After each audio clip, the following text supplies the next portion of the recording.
Hi, welcome to Cooking with Cleo. Today we are going to learn about the mother sauces.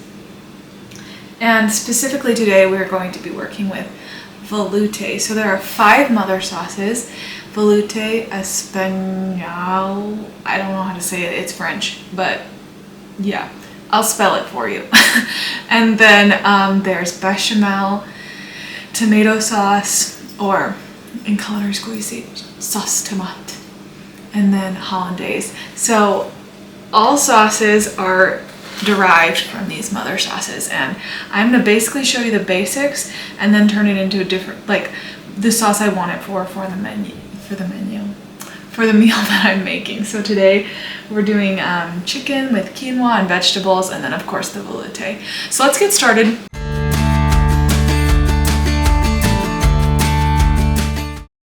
The first thing we're gonna do is plug in our induction burner and start heating up our pan, because we want the chicken to go into a nice hot pan. The reason we want it to be nice and hot is to create a Maillard reaction. A Maillard reaction is like when meat browns basically, and it just adds a lot of flavor to the meat, a lot of texture. So it's very...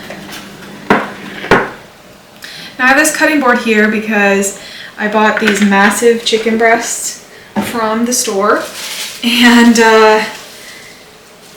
they are just, I think, too big. So we're going to go ahead and cut it in half. It's a method called butterflying, and I'll show you what that looks like. This means that you're going to cut the chicken breast in half lengthwise.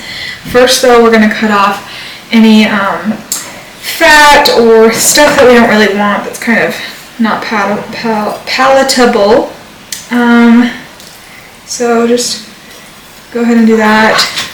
This knife here is called a boning knife. It's what we use to butcher meats like this.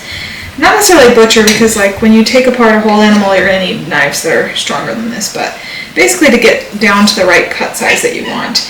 And I'm going to create a video on how to properly butcher a chicken, but for now, this is all we really need to know. So this is actually where the wing comes from, this dent here, and I can feel a tiny bit of cartilage from the wing here, so I'm just cutting that off as well. The back side of this chicken breast looks a little gnarly, and that's just because of how it lays on the ribs and how you have to cut it off the ribs. And this here is where the chicken tenderloin is. So that's all important to keep in mind for presentation, because we're butterflying this chicken breast, right? One side is going to be this nice beautiful flat side, right? The other side is gnarled, so we're going to want to cut pretty evenly, because the inside is going to become our presentation side, as it were. So go ahead and find the middle of your chicken breast, and you're going to cut it lengthwise down. My cat is classically conditioned to get chicken scraps every time I cook chicken, so I don't know if you can hear her, but she is very excited right now. So the reason this technique is called butterflying is because when you open it up, it looks like a butterfly. And unfortunately, this side will be the presentation side. So when we put it in the pan, you put presentation side down first. And then this side on this chicken breast will be this side, because this is more beautiful. So let's go ahead and season. And then I'm going to wash my hands, season, and then we're going to start the actual cooking process. Traditionally, like for a culinary competition, I would just do like salt and pepper, usually, because the veloute is where the flavor is going to come from. And so we're going to do that, and then I'm going to just add some herbs to it as well, just to add a little bit more flavor to it. Now this isn't traditional to veloute, but we don't have to be perfect here. And then we're going to flip it and redo the seasonings on the other side as well. Okay.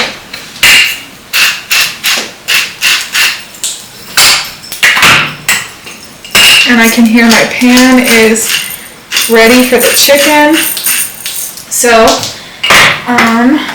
we will do that in a second too. Okay, so it's really important that your pan is nice and hot for the chicken to go into it. You can tell that the pan is hot because we have like very shimmery oil here, and it's also very thin, almost watery. And then we're gonna go ahead and put the chicken away from you so that when oil splatters up as it leaves the pan, you won't get burned by the oil. Alright, we are checking in with our chicken now. Cleo has made an appearance. Say hi!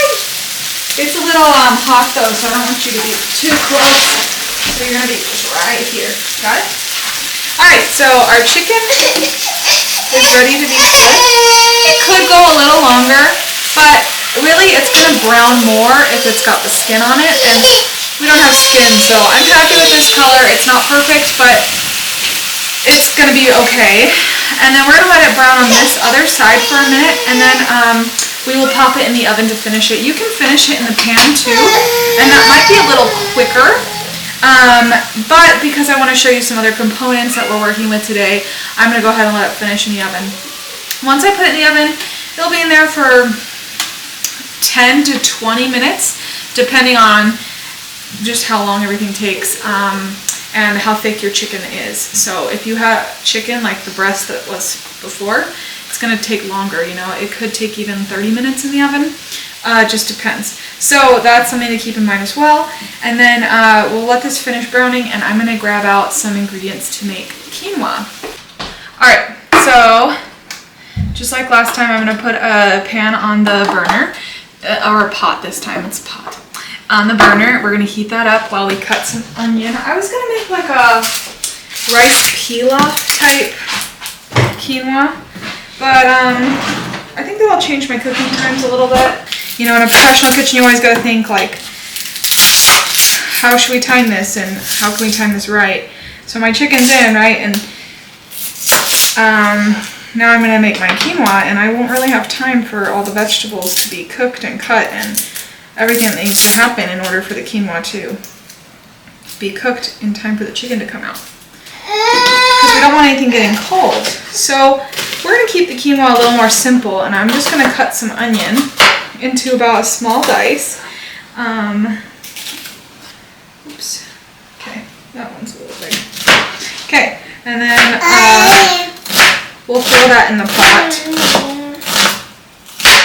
And for the rest of my vegetables, I'll probably just steam some vegetables from the frozen bags that I have in my freezer. So that'll be quicker then. And so okay, you just want enough oil to coat the bottom of the pan because we don't want our quinoa to be oily.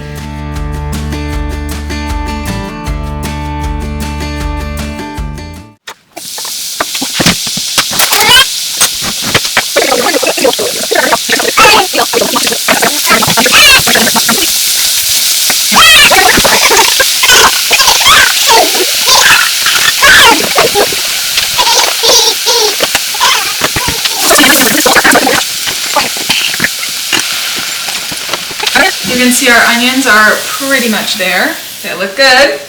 So let's go ahead and put the quinoa in. Some people don't like this method. They call it, this is called like toasting, and you can do it with a lot of things. You can do it with rice and lentils. And some chefs think that this is pointless, and some chefs think that it brings out a lot of flavor. And I'm in the company of, I don't know if it brings out a lot of flavor, but it feels cool, so I do it. Now, let's go ahead and add our liquid. I'm going to just push the quinoa off my spatula with this.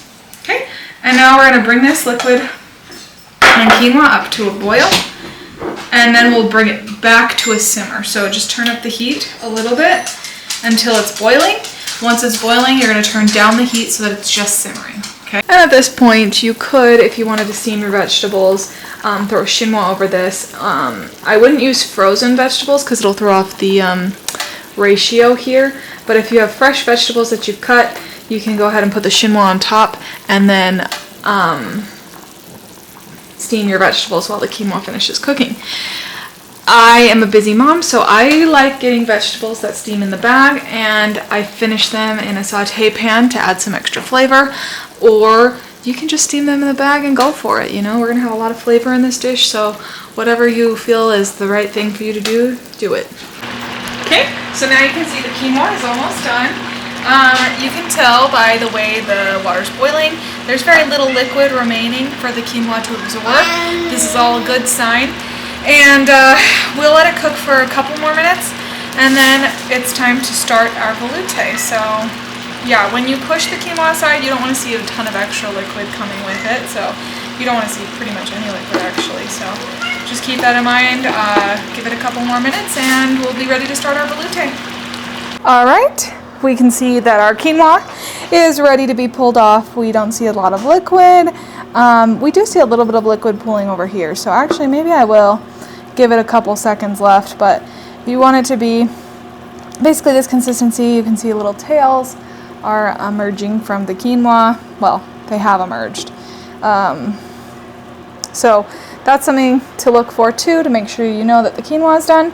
We're gonna pull the chicken out of the oven, and we're gonna set the chicken to the side so that it can cool.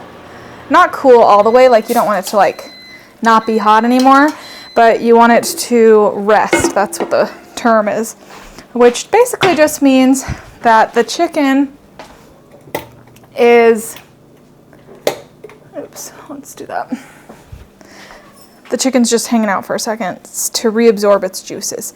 Okay, now we are ready to make our veloute. So you see all this stuff. I'm gonna put a little pad on the end of my guy so I don't touch this pan. So we see a lot of stuff in the bottom of the pan. This is delicious and it's very good. Traditionally, you would use white wine to do something called, oh my gosh, why is it doing this? To deglaze.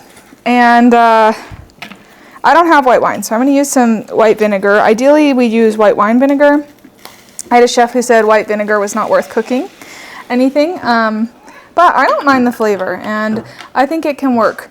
So we deglaze, which essentially just means we're grabbing the brown stuff off the bottom of the pan and mixing it in. Now, I will say that wine smells amazing when it's in the pan, and vinegar smells very strong, very tangy. They're both acidic, so they're both going to help get us that flavor that we want, but they do have different flavors, you know, like this is going to be more sour and tangy, whereas a wine is going to end up being more fruity. So that's something to keep in mind. I just don't have white wine, so I have a little bit of brown over here I want to get off. There we go. Okay. We're going to let that boil down for a second. And then we will add our stock. So you can use chicken stock. Traditionally, you're using veal stock, but I don't have veal stock. Who does, you know? So go ahead and add that in there. And also something to mention, so I'm going to thicken this with something called a slurry, which is cornstarch and water, which you mix together until it looks kind of like milk, honestly. And we pour that in. But traditionally you make a roux using clarified butter and flour. And you're gonna make like a brown roux. I'm gonna add a little bit of garlic powder to this. Now, some chefs are like, why would you use powdered stuff? I use powdered stuff because sometimes I don't have fresh stuff on hand. And I would use, I'd use fresh herbs if I had them too, but as I said, I don't have them. So we are gonna bring this up to a boil, and we're gonna bring it up to a pretty intense boil. We want this to kind of cook down. It really concentrates the flavor of the stock and of the meat juices that have been in this pan. So it's all gonna come together. Anyways, but I'm gonna be using a cornstarch slurry. I'm seasoning with some salt and pepper and some Italian seasoning just because I like the flavor there. While we wait for this to boil, I will show you. This cookbook is called escoffier. And it is all about like traditional traditional French cooking. And so I'm going to just read you the veloute sauce recipe from this book. So to make 5 liters, which who needs 5 liters of veloute? Pretty much no one. Unless you're in a restaurant, you make 1 pound and 6 ounces of blonde roux using 285 grams of clarified butter and 440 grams of sifted flour. And then you take 5.5 liters of very clear white veal stock, and that's how you make veloute traditionally. So this sauce basically has no flavor, right? That's why it's called a mother sauce. This is a variation of veloute that we're making here. And all we're doing is adding the spices and seasonings that we want and making it the consistency we want for the dish that we want. So there are tons of different variations of veloute, and you can look into them. There's so many options. And so a lot of times in French cooking, they take this base veloute. Here, I'll be just showing you pictures. They take this base veloute and then they turn it into something that they actually want, and they usually use the base veloute in the sauce. So let's look at an example of that. Let's say we're making sauce supreme, which is ordinary veloute finished with cream. It should be very white in color and delicate in flavor. We are not doing that today. We're doing something more similar to like a demi-glace, but not really. Anyways, but this sauce would be chicken veloute. You take 1 liter of that with 1 liter of chicken stock, mushroom cooking liqueur, 12 fluid ounces of fresh double cream, and then 80 grams of the best quality butter. And that's how you would make sauce supreme, which is going to be good, but we're not doing that today. And here you can see that our veloute is starting to boil, so it is time to add my cornstarch slurry to thicken the sauce. So you can see here it is like a milky white, and I'm just going to add like half. I'm not going to add the whole thing yet. I don't know how much I'll need. I don't want to do too much and make it like too thick, but I want this to basically be like a gravy consistency. And this is actually how my mom makes pan gravy on Thanksgiving. She makes it just like this. So that's something cool to think about too. Like a lot of our sauces, we don't think about where they come from, and this is where they come from. The same idea and same thought are behind it. And that's what's really cool about cooking. You know, we take foods and items from different cultures, we bring them together, and we make something beautiful.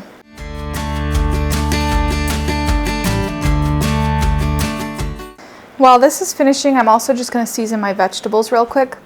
I'll just tell you what I ended up doing for that as well. So I said there were lots of different ways. Since I just had frozen vegetables, I didn't want to mess up my quinoa ratios. I just steamed them in the microwave, and now they're in a bowl, and I'm going to mix them with some olive oil, salt, pepper, basically all the seasonings we've been using throughout this whole recipe. Then everything comes together really beautifully at the end when you use the same seasonings or similar seasonings throughout the whole process. So that's something to keep in mind too.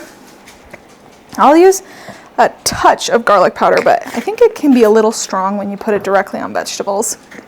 So keep that in mind.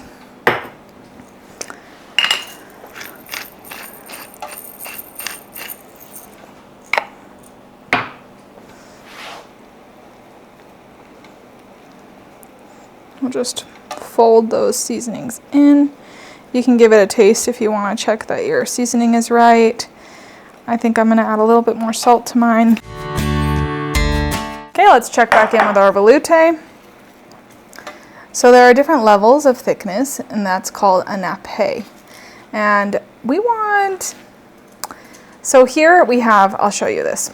We have a very light nappe, meaning it's not very thick yet. And I want to bring it to like a medium. Now, a gravy is probably more of like a heavy or thick nappe, and veloute is going to be in the middle of like a, almost like a vinaigrette to gravy. We're going to put it in the middle somewhere.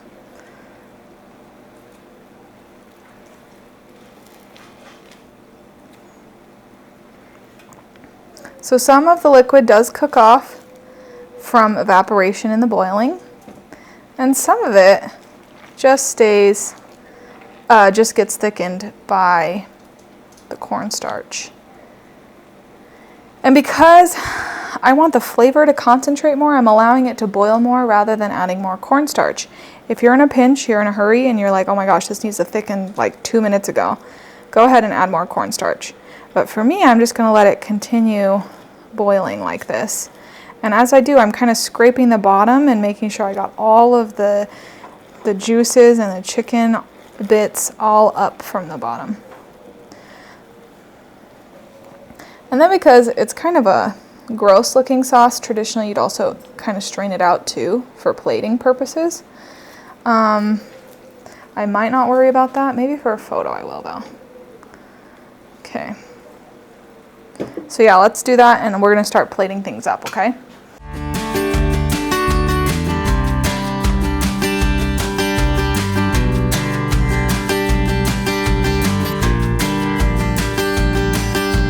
And here's our final product.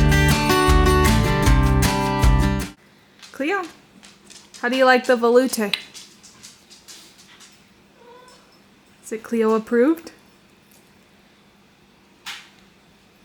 Yeah, you like it. Good.